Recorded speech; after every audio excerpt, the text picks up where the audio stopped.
Como veis, toda la alimentación es uno de los grandes retos que tenemos por delante.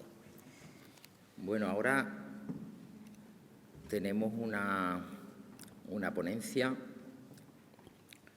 Los compañeros de Enanta nos han respondido a una demanda que era buscar a alguien que controlara un poco el mercado de las materias primas en España y en el mundo, porque las materias primas se mueven de una forma increíble por todo el mundo. Sabemos que es uno de los grandes problemas que tiene la alimentación. En los últimos años, bueno, en los últimos meses, hay materias primas que han duplicado su precio. Esto está suponiendo uno de los grandes hándicaps para el desarrollo de nuestro sector.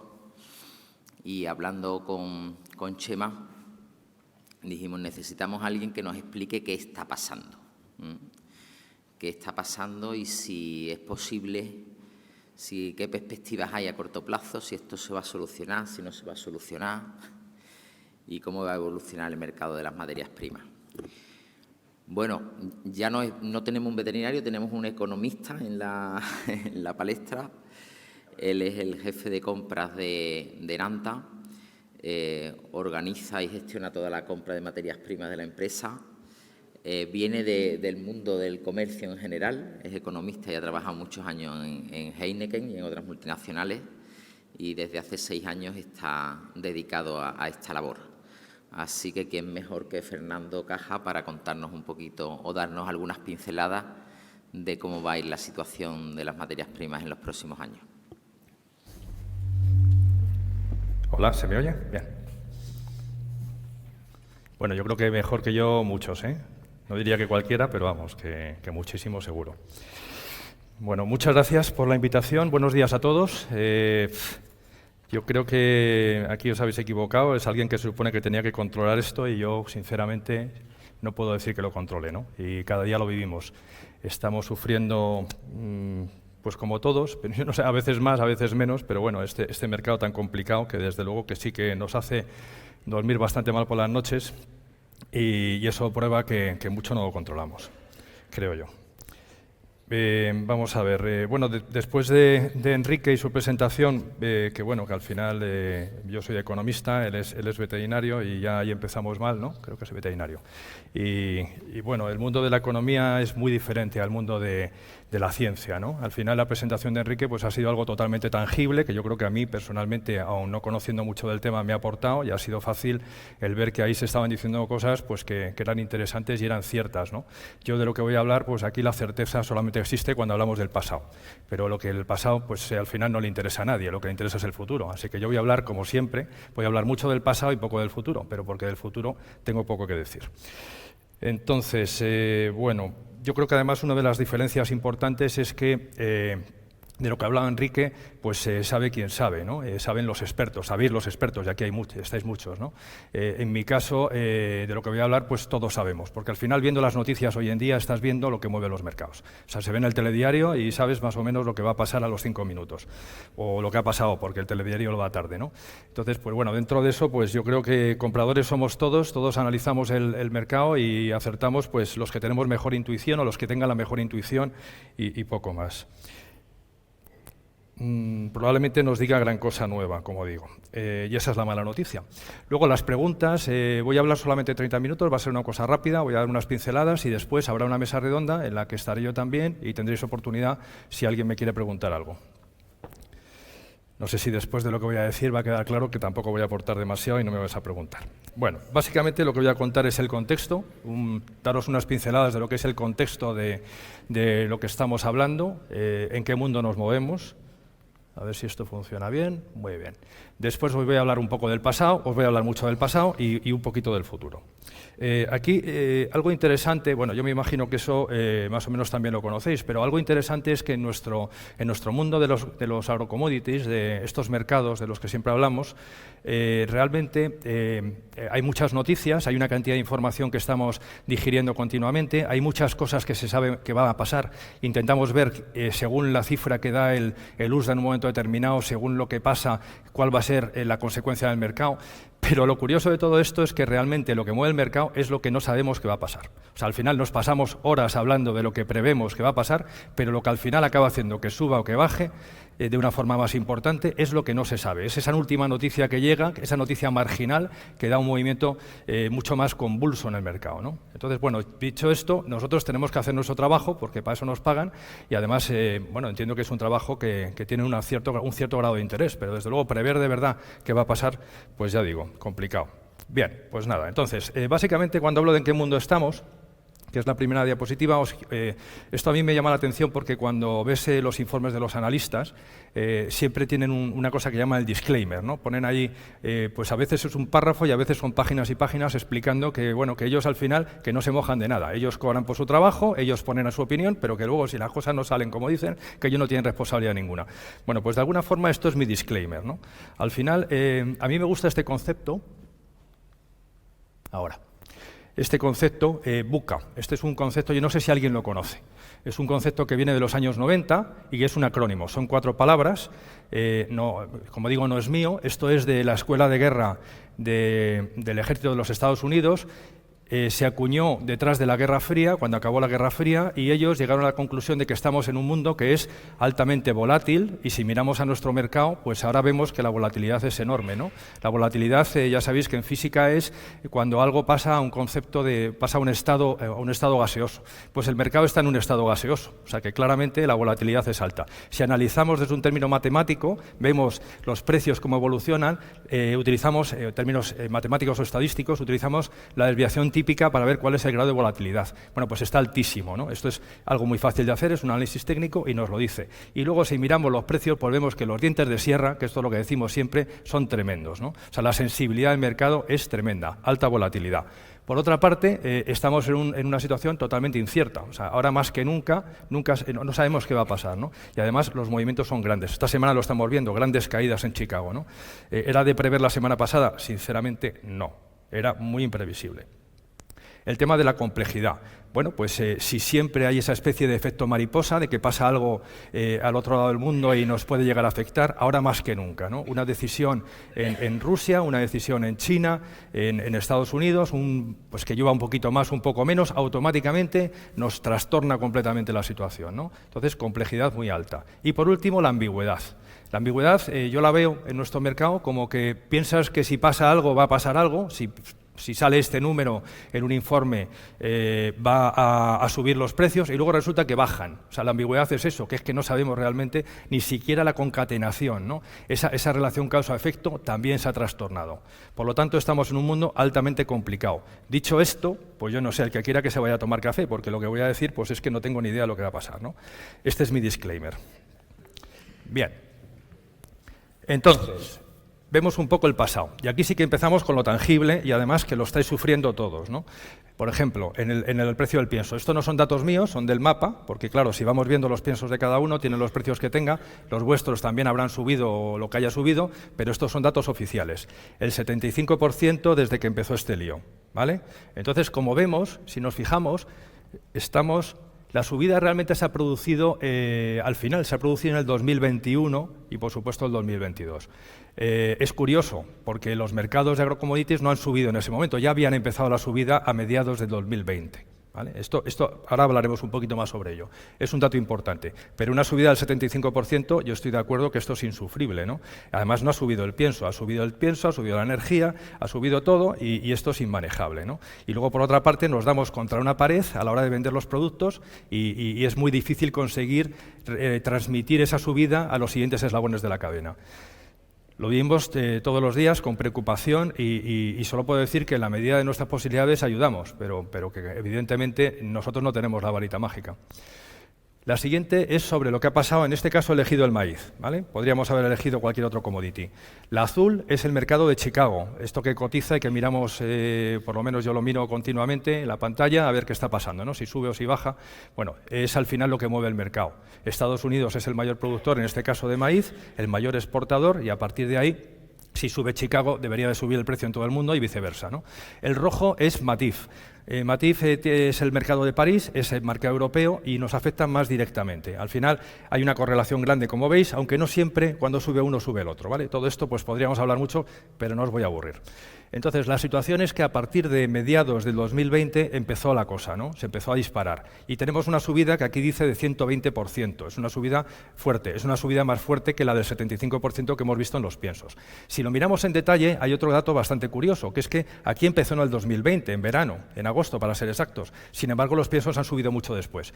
De alguna forma, esto es la representación de que teníamos posiciones más o menos largas en muchas de las materias primas y lo habéis sufrido mucho después. Habíamos hecho los deberes y la subida no se ha producido inmediatamente. Si hubiéramos tenido comprado 25 años, pues no habría subido todavía. Pero claro, a ver quién compra 25 años, ¿no? Entre otras cosas porque ni se puede.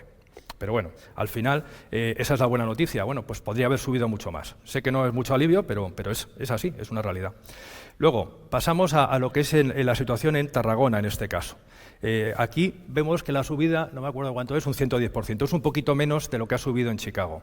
Bueno, al final, como estos son vasos comunicantes, pero no directamente, ¿no? Aquí, en realidad, en lugar de tener un líquido, tenemos una especie de pasta en los vasos. Entonces, cuando sube en Chicago, pues debería de subir en Tarragona, pero no siempre sube exactamente igual.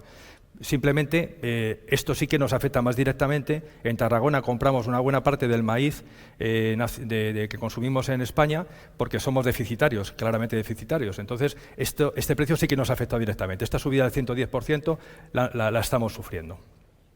Y luego tenemos el maíz nacional. Como digo, bueno, pues depende del año, pues puede ser la mitad, puede ser la tercera parte.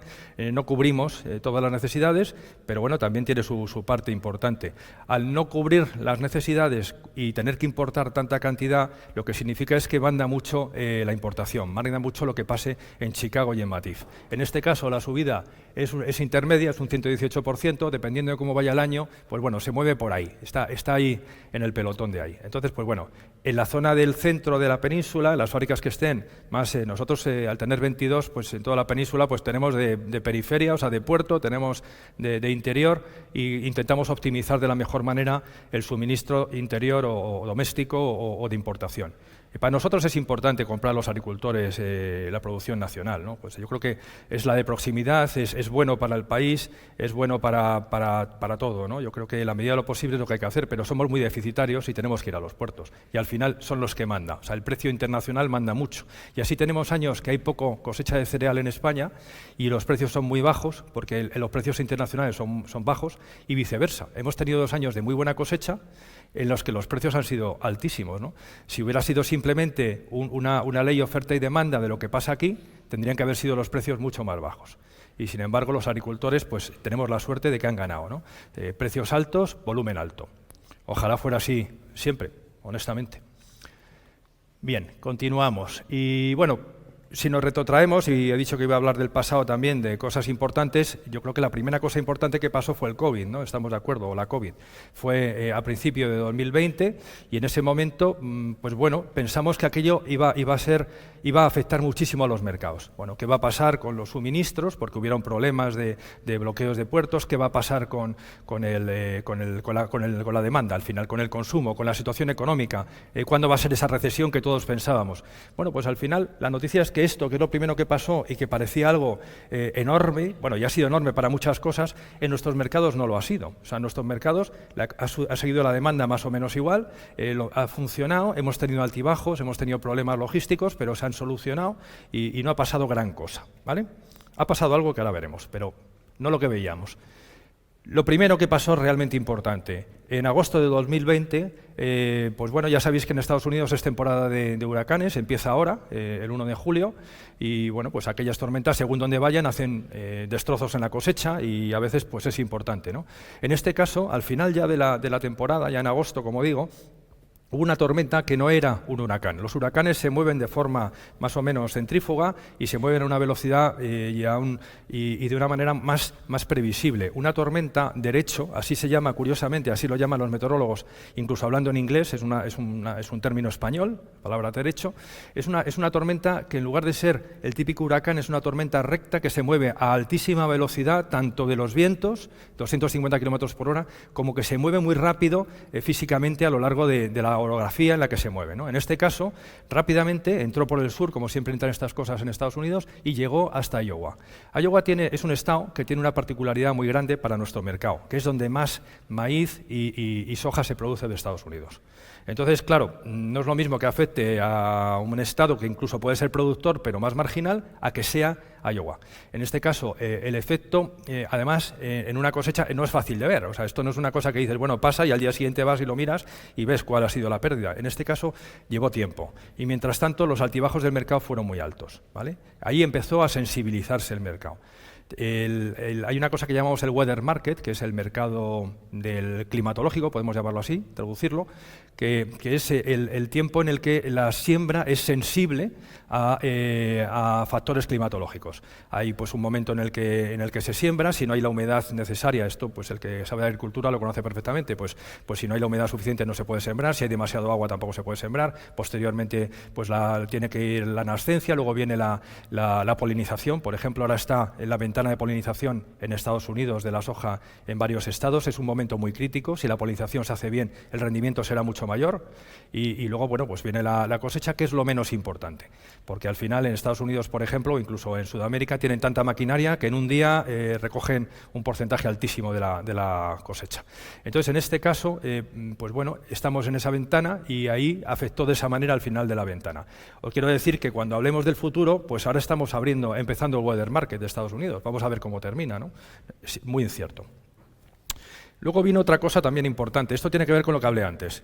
La COVID. En la COVID, uno de los efectos que tuvo fue la inyección de liquidez que hicieron los bancos centrales. Aquí se ve, este es el caso de la Reserva Federal Americana, pues vemos que tiene más o menos unos movimientos con una curva inyectando liquidez a los bancos, a la economía. En un momento determinado, que esto es más o menos en agosto de 2020, pues decidieron que para luchar contra los efectos de una posible recesión provocada por la COVID, pues inyectaron una cantidad masiva de fondos, ¿no? Esto lo hizo la Reserva Federal, pero lo hicieron también el Banco Central Europeo y lo han hecho Gran Bretaña, lo han hecho todos los bancos centrales. Entonces, bueno, aquí básicamente, pues esto es una buena herramienta anticíclica que consiguió que probablemente por esto no hemos tenido una recesión, ¿no? Seguramente esto ha sido bueno en términos generales, pero nuestro mercado ha tenido también su efecto y ha sido perverso. Aquí vemos, este gráfico es un poco farragosillo, pero lo explico rápidamente. Vamos a ver, lo rojo es la cotización de Chicago, ¿vale? Que lo hemos visto anteriormente también. Es a lo que se mueve el precio, en este caso es del maíz, en Chicago. Y luego lo negro, esas barras, son las posiciones que tienen los fondos especulativos, los fondos de dinero, ¿vale? Hay muchos inversores en los mercados, pues están los que compramos porque tenemos que utilizar ese grano, están los que venden por el mismo motivo, luego hay quien invierte a largo plazo, los fondos de pensiones, por ejemplo, y luego ahí están los fondos especulativos. Este tipo de fondos invierten para ganar dinero a muy corto plazo. Entonces, igual que compran en un día, pueden vender en el mismo día o a los 5 o lo que sea. Y además con un fin tremendamente de apalancar, de conseguir un beneficio muy, muy grande. Entonces, desde ese punto de vista, son peligrosos. En la terminología económica se les llama creadores de mercado porque ayudan a que funcione la maquinaria, ¿no? De esa forma siempre hay mercado, porque siempre hay alguien interesado en comprar o vender. Nosotros compramos una vez lo que nos hace falta. Los que venden una vez lo que han producido, pero estos están continuamente comprando y vendiendo, de tal forma que siempre es fácil encontrar una contraparte. Eso tiene su labor, ¿no? Tiene su parte positiva. Pero claro, si vemos aquí cómo ha ido la curva, esto es de 2015, pues bueno, hay momentos en los que están largos. Estar largo es que han comprado para luego vender, y estar cortos, cuando están por debajo de la línea de cero, estar corto es cuando han vendido antes de haber comprado, ¿vale? Esto es en terminología en la bolsa, por ejemplo, las posiciones cortas, posiciones largas son muy habituales. Entonces, ¿qué quiere decir? Que cuando compro una posición corta es porque pienso que va a bajar. Compro ahora la posición corta y más adelante, cuando haya bajado, la vendo y con eso gano dinero, ¿vale? Esto es la idea.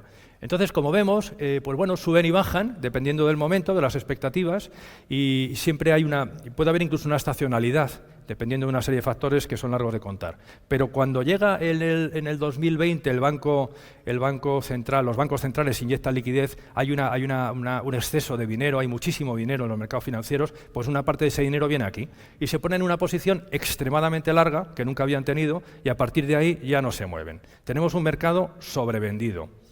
una forma tremenda. O sea, tenemos una locura, ¿no? Y esto al final afecta mucho a lo que está pasando. Cuando pasa lo que pasa en el 2020, los precios suben. En el 2021, pues bueno, las cosas van yendo un poquito a la normalidad, pero los precios no acaban de bajar. Y en gran medida es por esto, ¿vale? Siguiente tema. A la fiesta se unió China. Más o menos también en septiembre de 2020, China, que nunca había importado maíz, como vemos, estos son movimientos técnicos que pueden ser incluso de frontera. 5 millones para el volumen que se mueve en el mundo y para China no es algo relevante. Y está descontado que siempre hay estos movimientos, que importan unas cantidades marginales.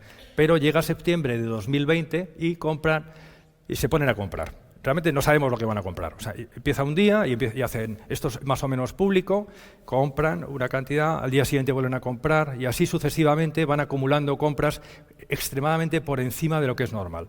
Es una cosa tremenda. Y esto hace que el mercado, pues claro, de momento es una normalidad, como digo, noticia de última hora, noticia que mueve el mercado, tremendamente alcista, y a partir de ahí, claro, China no es como si compra mucho, yo qué sé, México, es que China puede comprar cualquier cosa porque es enorme, ¿no? Entonces, pues bueno, compran y al final, luego hemos sabido que han comprado 29,5 millones, pero no sabemos dónde hubiera terminado, si iba a terminar en 50 o iba a terminar en 20, ¿no? Entonces, la cuestión está en que esto fue también tremendamente alcista en aquel momento. ¿Qué más?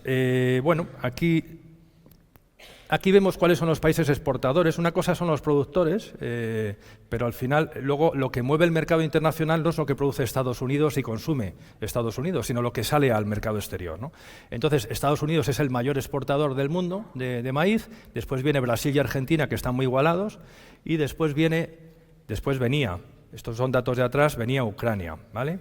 Y esto es para entender cuál es el impacto que ha tenido el conflicto, la invasión, yo creo que hay que llamarla así, de Rusia a Ucrania, ¿no? Entonces, vemos claramente que Ucrania hace no tantos años tenía un papel totalmente irrelevante, pero ha ido creciendo y lo estaba haciendo muy bien, y a partir de ahí su peso específico era tal que cuando le invade Rusia, el efecto que tienen los mercados es devastador. Este es el caso del maíz, pero si vemos el girasol es más todavía, es mayor la proporción que exportan, pero también exportan trigo e incluso exportan cebada. Realmente ellos es un país muy grande, con un consumo doméstico muy pequeño, y la inmensa mayoría de su cosecha lo exporta, con lo cual el efecto que tienen los mercados internacionales es importante. Bueno, esta noticia empezó en febrero. A partir de ahí, pues bueno, ha sido la que ha hecho subir muchísimo los precios, pero también la que está metiendo muchísima volatilidad, ¿no? Porque las noticias, pues cada día tenemos una noticia en un sentido u otro. Realmente, ¿qué es lo que está pasando? Tenemos una cosecha importante, la cosecha vieja del año pasado, todavía pendiente de salir, pues más de 20 millones de toneladas allí de cereales en Ucrania, desperdigados por el país y con una incertidumbre tremenda, ¿no? Están saliendo a goteo, el mes que sale mucho, sale algo más de 1 millón de toneladas, y hay otros que puede ser la mitad perfectamente. Todo esto en ferrocarril, con unas infraestructuras muy dañadas y con el riesgo de que en cualquier momento se dañen más todavía. Todos los países limítrofes están colaborando. Pues por ejemplo, esta mañana comentábamos que Rumanía ha quitado los papeleos. Al final, Ucrania no está en la Unión Europea, y esto es importante. Rumanía, por ejemplo, es un país productor y exportador de cereal y no tiene un interés especial en ayudar a Ucrania. En este caso lo están haciendo, han eliminado el papeleo para que todo fluya con más rapidez, ¿no? Entonces, ¿qué es lo que está pasando? Pues bueno, que seguimos sin saber lo que va a pasar. O sea, sale una pequeña cantidad, está descontado que va a seguir ahí durante un tiempo hasta que se solucione el conflicto. Si hablamos de que terminara la invasión, todavía el dólar más o menos ha subido un 20% en los últimos meses. Al final, de lo que pagamos aquí, como ese mercado de Chicago está en dólares, pues si sube el dólar a igual precio de Chicago, significa que nuestros precios deberían de subir. No es un igual, pero está cerca de eso. Si sigue subiendo el dólar, pues bueno. ¿Qué más? Luego, la cosecha nacional. Bueno, ya sabéis que empezó un poco mal, luego se puso extremadamente bien y al final ha sido un desastre, ¿no? Hemos perdido más del 25%, más de la cuarta parte de la producción de cereales nacionales respecto al año pasado, y ha sido prácticamente en un mes. En un mes ha ido viendo, ¿no? Entonces, pues bueno, es una noticia malísima que nos hace mucho más dependientes. O sea, en el maíz, que como decía, somos dependientes, tenemos que importar más todavía. En el trigo, pues mucho más, e incluso la cebada, nos van a hacer falta alrededor de 1,5 millones de toneladas, que normalmente no nos hace falta. O sea, normalmente en eso sí que somos más o menos autosuficientes. Esto no es una buena noticia tampoco. Vale, bueno, luego hay alguna buena noticia. Os iba a enseñar ahí una diapositiva mostrando cuál es la evolución de los... parece que viene ya, de la productividad. Esto es interesante. Aquí vamos viendo, bueno, hasta 1930 prácticamente no cambiaba la productividad. Esto es Estados Unidos, referido al maíz. Luego cambió, veis la pendiente que sube y luego sube mucho más. Y no me sorprendería que en el futuro haya fórmulas nuevas agronómicas que hagan que suba mucho más la pendiente todavía. O sea, lo normal es que la productividad siga subiendo y sobre todo pues a los precios a lo que está, ¿no? Luego, ¿qué más cosas? Bueno, esto simplemente para mostrar que estamos también en una situación de globalización en la que cada vez hay zonas del mundo que producen mucho más, como pueda ser Ucrania. Hemos visto que ha subido de esa forma exponencial, pero también Sudamérica, y quiere decirse que cada vez se concentra en determinadas zonas toda esa producción mundial, ¿no?, que todos consumimos. Entonces, un problema climatológico en una zona de esas tiene un efecto inmediato para todos. Esto, viéndolo de alguna manera, históricamente consumíamos lo que se producía en un radio de acción relativamente limitado, ¿vale? Eran producciones locales, cada uno consumía lo que había cerca y si sufría la sequía estaba dado, ¿no? O sea, esto es así, las vacas gordas, las vacas flacas, esto siempre ha sido así históricamente. Hemos empezado con la globalización y eso fue bueno, empezamos a disponer de producciones agrícolas a mucha distancia gracias a las mejoras logísticas y eso ha hecho que, bueno, de alguna forma un problema en una situación concreta de climatología, de cosecha, pues se compensaba con la producción de otras zonas.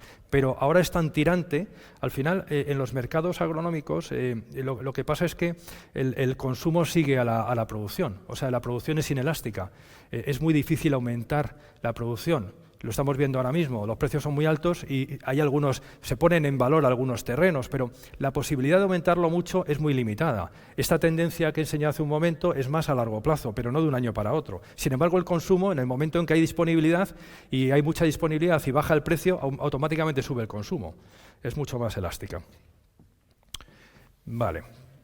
Bueno, aquí una reflexión, esto simplemente como curiosidad, esta es la producción de piensos en la Unión Europea. Vemos que España tenemos el honor de ser los mayores productores ahora mismo de piensos en la Unión Europea.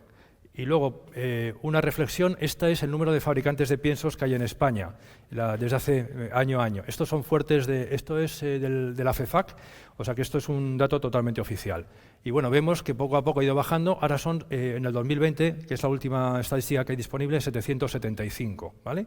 Entonces, bueno, ¿qué es lo que está pasando? Bueno, pues está habiendo compañías, productores que a lo mejor son menos eficientes y desaparecen, o algunas compañías que compran a otras. Bueno, está habiendo una especie de concentración, pudiéramos decir, como lo está habiendo en vuestro sector, viendo las estadísticas. Vuestro sector es mucho más importante que lo que se ve aquí.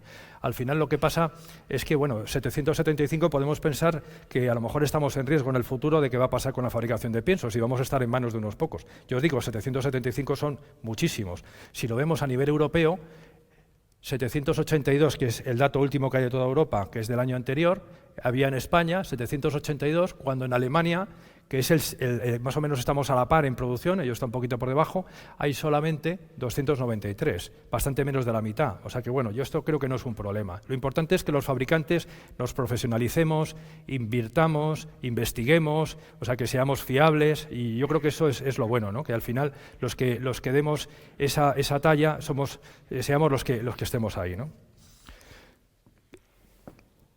Bueno, pequeña reflexión sobre el pienso ecológico. En vuestro sector también es muy relevante. La producción está subiendo, es totalmente marginal, ¿no? Aunque la subida es importante, aquí tenemos datos oficiales hasta 2019, pues probablemente los años siguientes haya sido mayor, pero de lo que estamos hablando aquí, que son pues algunos cientos de millones de toneladas a 20 y tantos millones de toneladas de producción total, estamos lejísimos, ¿no? O sea que yo creo que aquí la moraleja es que es un nicho, que es interesante entrar, pero bueno, la demanda está limitada. Y en un momento como este, que la economía parece que está en riesgo, más limitada todavía. Pues yo creo que la gente se tienta más el bolsillo cuando está en una situación de riesgo y este tipo de cosas hay que pagarlas. Bien, luego una última reflexión sobre sostenibilidad. Cuando hablamos de qué va a pasar en el futuro, esto es algo de lo que viene o está viniendo, o bueno, ya ha llegado en algunos de los sectores. Estamos hablando sobre todo de la soja, también del maíz, también de la palma. Estamos hablando de poner limitaciones para el consumo de productos que puedan haberse originado en zonas deforestadas, ¿no? Esto está a la orden del día. De momento no lo estamos sufriendo, en primer lugar porque en España no hay demanda. El consumidor y los retailers no tienen una visibilidad absolutamente clara sobre esto. Lo oyen en los medios de comunicación, pero no quieren pagar por ello, y esto cuesta dinero, ¿vale? Entonces, cuando hablamos de precios, hay que pensar que cuando esto se imponga, nos costará dinero. Aquí vemos tres logos. Por una parte está la Unión Europea, tiene ahora un borrador de ley que tiene ahí un periodo de análisis y de alegaciones hasta agosto de este año, en el que quiere poner un marco bastante estricto sobre la importación de productos que puedan haber sido deforestados, y esto nos afectaría a todos. Vamos a ver en qué queda la cosa. Está la FEFAC, la Organización de Fabricantes de Piensos de Europa, que tiene sus propias reglas, que son menos restrictivas que las que pone la Unión Europea y que ya están en vigor, pero son casi más una sugerencia que realmente una normativa. Y luego está Nutreco. Yo hablo de Nutreco porque es mi compañía, ¿no? Y en nuestro caso tenemos un compromiso de para 2025 toda nuestra soja y toda nuestra palma provenga de zonas que no han sido deforestadas. Entonces, pues bueno, aquí, al ser una compañía holandesa muy concienciada con el medio ambiente y todo esto, como con la calidad, pues hemos hecho este compromiso, que espero que podamos cumplir honestamente, de una forma razonable y que es un brindis a la sociedad. Veremos, todavía quedan 3 añitos, vamos a ver cómo acabamos. Vale, continúo con el futuro. A esto voy a dedicar poco tiempo. Y básicamente lo que vamos a hablar es de una serie de elementos. En verde están lo que llamamos los factores alcistas, siempre lo ponemos así. En negro los que pueden ser alcistas o bajistas, pero son importantes. Y en rojo los que son bajistas. Aquí he puesto, siempre que analizamos los mercados, la cantidad de factores es enorme, ¿no? Y además va cambiando cada 5 minutos. He intentado poner los que son más permanentes y que verdaderamente son los más importantes. Como dije al principio, que esto sea lo que mueva el mercado, pues no lo sé, porque lo que va a pasar la semana que viene a lo mejor no tiene nada que ver con esto y es lo que lo mueve. La Niña. Estamos hablando del weather market de Estados Unidos. La Niña está en una situación... La Niña básicamente son las temperaturas del agua en diferentes zonas del Pacífico, ¿no? Entonces, ahora mismo, del mes anterior, nosotros monitorizamos mes a mes con una compañía que tenemos contratada, con unos estudios súper prolijos que tienen radares que automatizan todo el análisis meteorológico. Monitorizamos la situación y del mes pasado a este ha subido la proporción de la probabilidad, el grado de probabilidad de que ocurra a la niña hasta un 70%. Un 70% es bastante alto. Si sigue la progresión que estaba llevando, que mes a mes ha ido subiendo, entonces la cosa puede ser incluso más grave. De momento, esto se puede notar en el weather market de Estados Unidos en un aumento de las probabilidades de huracanes y además de que sean más fuertes, ¿vale? Esto, como os podéis imaginar, no nos ayudaría. Y luego viene que para más adelante en la cosecha de Sudamérica nos puede afectar en que sea un tiempo mucho más seco. Y esto es si continúa la Niña hasta final de año, que es lo que ahora las previsiones, los modelos meteorológicos están diciendo. Así que esto no es buena noticia.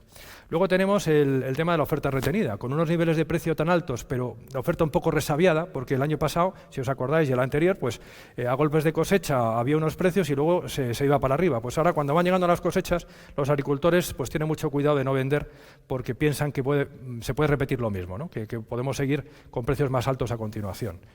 Y eso quita liquidez en el mercado. El tema de la sostenibilidad, bueno, eso lo he comentado y la cuestión está en cuándo va a empezar. Sinceramente, ahora mismo este tema está un poquito en la nevera. Tenemos otras prioridades, tenemos otros problemas. Pero bueno, en cualquier momento la Unión Europea lanza una norma y ahí estamos, ¿no? Lo sufrimos. Luego, elementos que no sabemos qué va a pasar en absoluto y ni siquiera cómo pueden ser, si pueden ser positivos o negativos. ¿Qué pasa con Rusia? Si Rusia dice mañana, igual que ha dicho que va a dejar la isla de las serpientes, que eso es noticia de ayer, que no sé muy bien lo que significa, porque no estaba habitada, pero bueno, en el mercado pues ha quedado inocuo, pero si dice que no va a ir más allá de la zona del Donetsk y entonces que va a dejar de atacar y que va a dejar de intervenir en el resto de Ucrania, automáticamente esto sería bajista y además de una forma hiperdeterminante, ¿no? Por ejemplo. Pero si vuelve a mandar más misiles a centros comerciales de Kiev, pues tenemos la situación contraria. Entonces, esto es como un bisturí. Esto cuando entra no hace un pequeño tajo, esto corta por lo sano, ¿no? las posiciones cortas, esto es una noticia que puede ser buena o mala. La industria, hemos visto que habéis ido sufriendo las subidas de precios con mucho retraso porque estábamos largos. Y eso se ha acabado, ya no estamos largos. Estamos comprando al día, más o menos. ¿Qué pasa? Que ahora, si sube, lo vais a sufrir directamente, pero si baja, eso es la buena noticia, y parece que puede bajar, las bajadas tienen que ser mucho más inmediatas. Luego, el tipo de cambio, el dólar-euro, bueno, pues esto siempre hablamos, pero realmente no sabemos. Ahora mismo está tan fuerte tan fuerte el dólar, que la previsión más bien debería de ser que se quedara aquí. O sea, llega un momento en el que incluso los países no tienen interés en tener una moneda demasiado fuerte porque perjudica mucho a la balanza de pagos. Entonces, pues bueno, cabe pensar que con todo lo que ha recorrido, ahora la cosa se pueda calmar. Desde luego, si es mirando a los indicadores macroeconómicos, desde luego Estados Unidos está mucho mejor que Europa, eso es indudable.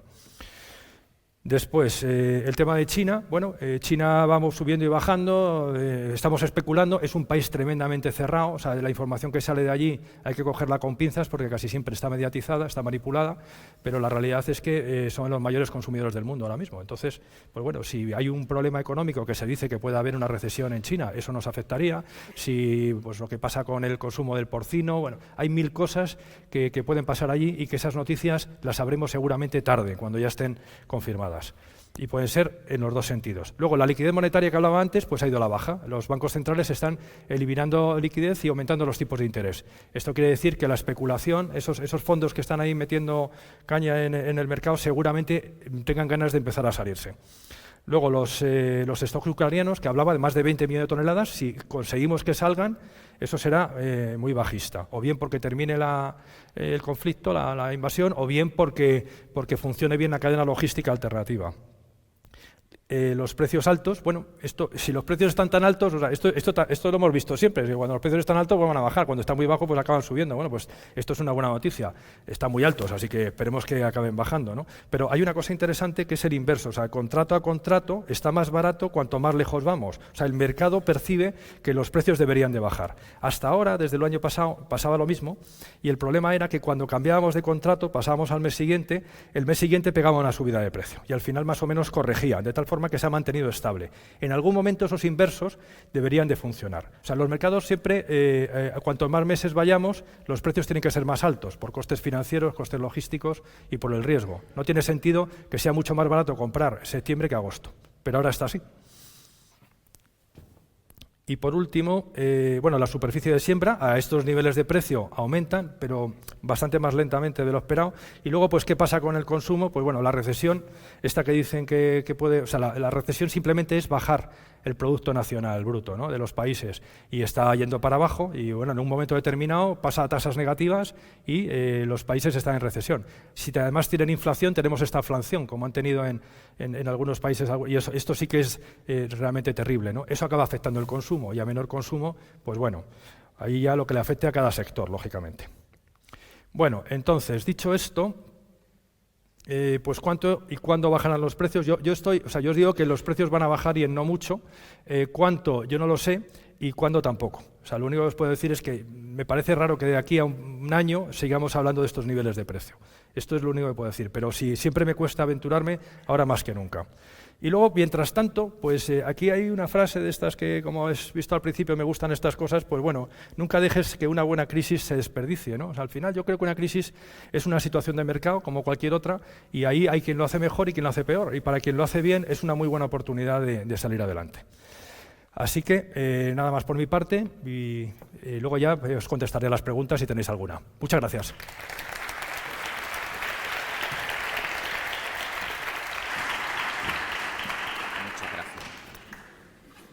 Bueno, muchas gracias, Fernando. Nos ha dejado estupefactos. Vamos a tomar un café, vamos a intentar que sea rápido para que nos cunda la mesa, ¿vale? Intentamos estar de vuelta en 20 minutos.